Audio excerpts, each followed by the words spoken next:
11,000 crore rupees. DLF या Delhi land and finance ने अपने latest project DLF Privana north में 11,000 करोड़ रुपीस के बुकिंग्स रिकॉर्ड किए। कंपनी ने गुरुग्राम में प्रॉपर्टी डेवलप की थी और पहले 7 डेज में ही सारे 1152 अपार्टमेंट्स और 12 पेंट हाउसेस सेल हो गए। और ये कोई आइसोलेटेड इंसिडेंट नहीं है। डीएलएफ ने हिस्टोरिकली अपने प्रीमियम हाउसिंग प्रोजेक्ट्स जैसे डालियाज, कमेलियाज और मैग्नोलियाज और दूसरे डेवलपमेंट्स सेल आउट किए हैं। लेकिन इस सक्सेस का कारण क्या है? क्या ये एक इंडस्ट्री वाइड ट्रेंड है या डीएलएफ के ऑपरेशंस में इसके सक्सेस का कोई रीजन है? कंपनी सक्सेसफुल तो है, पर क्या ये सक्सेस कोई थ्रेट्स फेस करता है? कंपनी के फ्यूचर प्रोस्पेक्ट्स क्या है? आज के वीडियो में हम इन क्वेश्चंस को आंसर करेंगे। सबसे पहले हम इंडिया के रियल एस्टेट इंडस्ट्री को एक्सप्लोर करेंगे। हम स्पेस के ट्रेंड्स को समझेंगे। फिर हम अपना फोकस डीएलएफ पे लाएंगे। कंपनी की हिस्ट्री और कंपनी के फाइनेंशियल्स एक्सप्लोर करेंगे। एंड में हम कंपनी के रिस्क्स और फ्यूचर प्रोस्पेक्ट को भी एक्सप्लोर करेंगे। चलिए शुरू करते हैं। सबसे पहले इंडिया का रियल एस्टेट इंडस्ट्री। इंडिया का रियल एस्टेट इंडस्ट्री बहुत तेजी से बढ़ रहा है। 2008 में ये एक $50 बिलियन का मार्केट था। 2022 तक इंडिया का रियल एस्टेट मार्केट 18% CAGR से बढ़ा और $447 बिलियन तक पहुंच गया। और ये इंडस्ट्री अभी और भी ग्रो कर सकता है। 2030 तक Indian real estate market $1 trillion तक पहुंच सकता है और 2047 तक $5 to $7 ट्रिलियन तक। लेकिन इस ग्रोथ का कारण क्या है? 3 मेजर रीजंस हैं: बढ़ता अर्बनाइजेशन, डेमोग्राफिक डिविडेंड और न्यूक्लियराइजेशन ऑफ फैमिलीज। चलिए इन तीनों रीजंस को समझते हैं। सबसे पहले बढ़ता अर्बनाइजेशन। इंडिया में अर्बनाइजेशन एक तेजी से बढ़ता ट्रेंड है। फिलहाल इंडियन पॉपुलेशन का 35 to 36% अर्बन एरियाज में रहता है। 2046 तक ये नंबर 50% तक पहुंच सकता है। यूएन के प्रोजेक्शन के हिसाब से 2035 तक इंडिया के 8 सिटीज में 10 मिलियन से ज्यादा का पॉपुलेशन होगा। नेचुरली इस अर्बन शिफ्ट के साथ साथ लोगों को रेसिडेंशियल प्रॉपर्टीज की भी जरूरत होगी, जिससे रियल एस्टेट का डिमांड बढ़ेगा। दूसरा रीजन है डेमोग्राफिक डिविडेंड। 2011 के सेंसस के हिसाब से इंडिया के पॉपुलेशन का 61% 15 to 59 ईयर्स के वर्किंग एज ग्रुप में आता है। ये नंबर 2036 तक 65% तक पहुंच सकता है। मतलब कंट्री के पॉपुलेशन का मेजॉरिटी इनकम जनरेट कर रहा है। इंडिया अभी एक ऐसे फेज में है जिसे industry experts demographic dividend phase कहते हैं। इस फेज में कंट्री का population higher income levels enter करता है, जिससे हाउसिंग जैसे हाई टिकट आइटम्स का डिमांड बढ़ता है। और इस वर्किंग पॉपुलेशन के कारण कंट्री का इकोनॉमिक कैपेसिटी भी इंक्रीज होता है, जिससे रियल एस्टेट डेवलपमेंट जैसे हाई वैल्यू प्रोजेक्ट्स भी एग्जीक्यूट हो पाते हैं। थर्ड रीजन है इंडियन फैमिलीज का न्यूक्लियराइजेशन। इंडिया का एवरेज हाउस होल्ड साइज कम हो रहा है। 2011 में ये 4.8 to 4.9 मेंबर्स पर फैमिली था। 2022-23 तक ये 4.2 तक गिर गया। मतलब लोग अब एक ही यूनिट में एज जॉइंट फैमिलीज की तरह रहने की जगह इंडिविजुअल यूनिट्स में एज स्मॉलर फैमिलीज रहना चाहते हैं। इस प्रेफरेंस शिफ्ट से भी हाउसिंग और रियल एस्टेट डिमांड बढ़ सकता है। इसी ग्रोइंग इंडस्ट्री में डीएलएफ एक मेजर प्लेयर है। लेकिन डीएलएफ इस पोजीशन तक पहुंचा कैसे? चलिए डीएलएफ की ओरिजिन स्टोरी के थ्रू इस क्वेश्चन का आंसर ढूंढते हैं। डीएलएफ की स्टोरी 1946 यानी प्री इंडिपेंडेंस इंडिया में शुरू हुई। चौधरी राघवेंद्र सिंह ने Delhi land and finance establish किया। इनिशियली डीएलएफ ने दिल्ली में 22 अर्बन कॉलोनीज डेवलप किए, लेकिन कंपनी का टर्निंग पॉइंट 1985 में आया। चौधरी राघवेंद्र सिंह के सन इन लॉ और डीएलएफ के एमडी एंड सीईओ कुशल पाल सिंह ने अपने बुक व्हाटएवर द ऑड्स में डीएलएफ के इस टर्निंग पॉइंट के बारे में बताया। 1980s की बात है। कुशल पाल सिंह गुरुग्राम में थे। तब गुरुग्राम गुरुगांव था, एक बैरन एरिया जहां छोटे छोटे गांव थे। एक दिन वहां के एक गांव से गुजरती एक जीप खराब हो गई। ये जीप किसी और की नहीं बट राजीव गांधी की थी। राजीव गांधी ने कुशल पाल सिंह से पूछा कि वो ऐसी जगह में क्या कर रहे थे। कुशल पाल सिंह ने कहा कि फिलहाल तो कुछ नहीं, लेकिन वो गुरुग्राम में एक नया शहर बनाना चाहते थे। राजीव गांधी को कुशल पाल की बातों में भरोसा नहीं हुआ। शहर से इतनी दूर एक बंजर गांव से भला कोई नया शहर कैसे बना सकता था? आज वो बंजर गांव गुड़गांव से गुरुग्राम बन चुका है। डीएलएफ के पास लगभग 20.5 करोड़ स्क्वायर फीट लैंड है। मतलब इतना सारा लैंड कि कंपनी अगले 20 ईयर्स तक इन्हीं के डेवलपमेंट्स में ऑक्यूपाइड रह सकती है।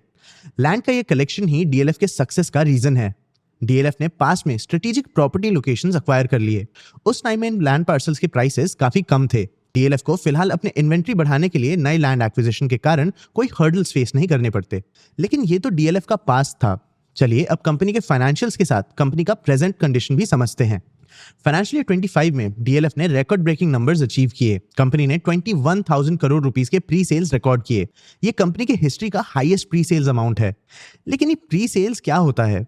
प्री सेल्स मतलब प्रॉपर्टी का कंस्ट्रक्शन कंप्लीट होने के पहले ही उनकी बुकिंग हो जाना। डीएलएफ और दूसरे रियल एस्टेट कंपनीज यूजुअली अपने प्रॉपर्टीज कंस्ट्रक्शन के पहले से ही सेल के लिए ऑफर कर देते हैं। इंटरेस्टेड बायर्स इन प्रॉपर्टीज को बुक करने के लिए एक अमाउंट कंपनी को देते हैं। कंपनी इस कलेक्टेड फंड से कंस्ट्रक्शन स्टार्ट करती है। कंपनीज यूजुअली अपने कस्टमर से फेजेस में पैसे कलेक्ट करती है। मतलब जैसे जैसे कंस्ट्रक्शन एक लिमिट तक कंप्लीट होता है, कंपनी अपने क्लाइंट से नेक्स्ट फेज के लिए पेमेंट्स ले लेती है। डीएलएफ के केस में pre sale amount financial year 22 से फाइनेंशियल ईयर 25 तक 43% CAGR से बढ़ा। कंपनी के पैट में भी एक काफी बड़ा जंप आया। फाइनेंशियल ईयर 24 में कंपनी ने 2700 करोड़ रुपीस का पैट रिकॉर्ड किया था। फाइनेंशियल ईयर 25 में ये नंबर 59% बढ़ा और 4350 करोड़ रुपीस तक पहुंचा। कंपनी ने अपना डेट भी कंट्रोल किया। 2008 से 2017 के पीरियड में कंपनी का डेट 26,000 करोड़ रुपीस था। कंपनी ने एक्टिवली इस डेट को रिड्यूस किया। कंपनी ने मुंबई में एक लैंड पार्सल DCCDL में अपना स्टेक और अपने कुछ नॉन कोर एसेट सेल किए। DCCDL या DLF cyber city developers limited company का रेंटल आर्म है। फाइनेंशियल ईयर 25 तक company 6,848 crore rupees net cash positive हो गया। चलिए अब कंपनी के रेवेन्यू को क्वार्टरली बेसिस पे ब्रेक डाउन करते हैं। इससे हमें कंपनी के परफॉर्मेंस का बेटर अंडरस्टैंडिंग होगा। ये चार्ट देखो।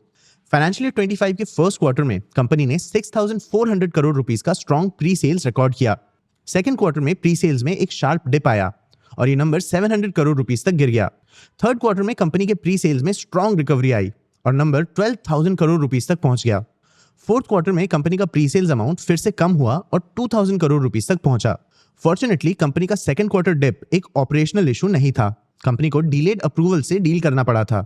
मतलब ये एक रेगुलेटरी हिकअप था, डिमांड या ऑपरेशनल वीकनेस नहीं। कंपनी का फाइनेंशियल ईयर 25 में लॉन्च और अपकमिंग प्रोजेक्ट्स मिला के 67,000 करोड़ रुपीस का ग्रॉस मार्जिन एक्सपेक्टेड है।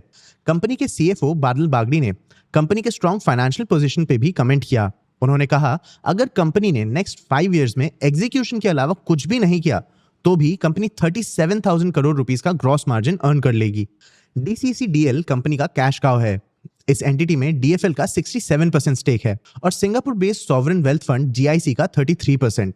DCCDL के अंडर DLF के पास लगभग 43 million square feet commercial space है जो वो रेंट पे देता है। इन स्पेसेस में वेकेंसी रेट्स एरिया बेसिस पे 6% और वैल्यू बेसिस पे 4% तक गिर गए। मतलब कंपनी के एसेट्स का 90% से ज्यादा रेवेन्यू जनरेट कर रहा है। न्यू कंप्लीशंस और रेंट एस्केलेशंस के कारण रेंटल सेगमेंट से फाइनेंशियल ईयर 26 में 14% और फाइनेंशियल ईयर 27 में 5% रेवेन्यू ग्रोथ एक्सपेक्टेड है। कंपनी ने अपने फाइनेंशियल परफॉर्मेंस के लिए एक इंटरेस्टिंग गाइडेंस भी दिया। गोदरेज प्रॉपर्टीज, लोधा और प्रेस्टीज एस्टेट्स जैसे कंपीटिटर्स एग्रेसिव ग्रोथ प्रोजेक्शंस प्रेजेंट कर रहे हैं, लेकिन DLF फाइनेंशियल ईयर 26 के लिए 20 to 22,000 करोड़ रुपीस का सेल्स एक्सपेक्ट कर रहा है। कंपनी ने इस कंजर्वेटिव गाइडेंस का रीजन भी दिया। मैनेजमेंट ने कहा कि वो शॉर्ट टर्म गेन्स की जगह लॉन्ग टर्म वैल्यू क्रिएशन पर फोकस कर रहे हैं। कंपनी के चेयरमैन राजीव सिंह ने कहा कि इंडस्ट्री के दूसरे प्लेयर्स अग्रेसिव और ऑप्टिमिस्टिक हैं। ग्रोथ के लिए ये ऑप्टिमिज्म जरूरी है, लेकिन DLF अब उस पॉइंट से आगे निकल चुका है। कंपनी अपने प्रोजेक्ट्स ज्योग्राफिकली एक्सपैंड करने का भी प्लान कर रही है। DLF इंडिया के सबसे महंगे रियल एस्टेट मार्केट मुंबई में री एंटर कर रहा है, लेकिन कंपनी केयरफुल है। DLF मुंबई के अंधेरी लोकेशन में एक स्लम रीडेवलप करेगा। मतलब कंपनी प्रेजेंटली अच्छा परफॉर्म कर रहा है। DLF के पास कुछ फ्यूचर प्लान्स और टारगेट्स भी हैं, लेकिन कंपनी के फ्यूचर में 3 चैलेंजेस भी हैं: ज्योग्राफिक कंसंट्रेशन, हाई डेट और मार्केट साइक्लिकलिटी। चलिए इन्हें समझते हैं। सबसे पहले ज्योग्राफिक कंसंट्रेशन। DLF के रेंटल प्रॉपर्टी पोर्टफोलियो का 56% गुरुग्राम में कॉन्सेंट्रेटेड है। गुरुग्राम के डेवलपमेंट के साथ कंपनी का बेनिफिट तो हुआ है, लेकिन इस कॉन्सेंट्रेशन के कारण कंपनी पूरे इंडिया के बढ़ते रियल एस्टेट डिमांड को केटर नहीं कर पा रहा। कंपनी क्लाइंट शिफ्ट का रिस्क भी फेस करती है।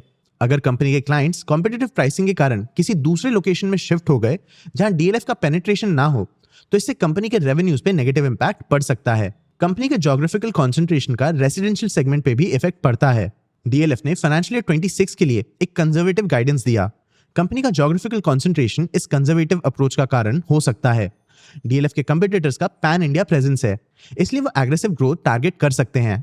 DLF के NCR में कॉन्सेंट्रेशन के कारण वो इस पोटेंशियल को खो सकता है। और जैसा मैंने बताया था, UN प्रोजेक्शंस के हिसाब से इंडिया में 8 सिटीज की पॉपुलेशन 2035 तक 10 मिलियन क्रॉस कर जाएगी। अगर DLF ज्योग्राफिकली डाइवर्सिफाई नहीं करता तो एक बड़ा अपॉर्चुनिटी मिस कर सकता है। दूसरा चैलेंज है डेट। DCCDL पे 17,488 करोड़ रुपीस का डेट है। एनालिस्ट का मानना है कि बिजनेस के एसेट हेवी नेचर के कारण ये एक बहुत बड़ा रिस्क नहीं है, लेकिन ये डेट कंपनी को रीफाइनेंसिंग रिस्क से एक्सपोज करता है। मतलब अगर इन लोन्स के इंटरेस्ट रेट्स बढ़ते हैं तो कंपनी के कॉस्ट भी बढ़ सकते हैं। DLF का थर्ड चैलेंज है मार्केट साइक्लिकलिटी। देखो दोस्तों, रियल एस्टेट एक साइक्लिकल इंडस्ट्री है। कंपनी करंटली एक बूम पीरियड में है, इसलिए कंपनी के फाइनेंशियल्स में स्ट्रेंथ है, लेकिन ये पीरियड नेचुरली खत्म होगा। तब कंपनी स्ट्रगल करता है या कंपनी के पास इस पीरियड से डील करने का कोई तरीका है, ये तो वक्त ही बताएगा। इन चैलेंजेस के बावजूद कंपनी ने एक स्ट्रॉन्ग 5 ईयर रोड मैप बनाया है। डीएलएफ ने 2024 टू 2030 पीरियड में 1 लाख करोड़ रुपीस का प्रोजेक्ट पाइपलाइन टारगेट सेट किया है। इस टारगेट को अचीव करने के लिए कंपनी स्ट्रेटेजिकली अपना लैंड मोनेटाइज करेगी। कंपनी ने ग्रुप लेवल पे नेट जीरो डेट अचीव करने का टारगेट भी सेट किया है और कंपनी अपने डेवलपमेंट बिजनेस के लिए 25,000 करोड़ रुपीस का ग्रॉस कैश जनरेट करना चाहती है। कंपनी अपना फोकस लग्जरी सेगमेंट में ही रखना चाहती है। इस सेगमेंट के बायर्स यूजुअली प्राइस सेंसिटिव नहीं होते और इनसे आने वाले रेवेन्यू मार्केट वॉलेटिलिटी से ज्यादा अफेक्ट नहीं होते। Broader real estate industry 9.2% rate से ग्रो करता है, लेकिन टीयर 1 सिटीज के टोटल सप्लाई में लग्जरी सेगमेंट का ग्रोथ रेट 14% है।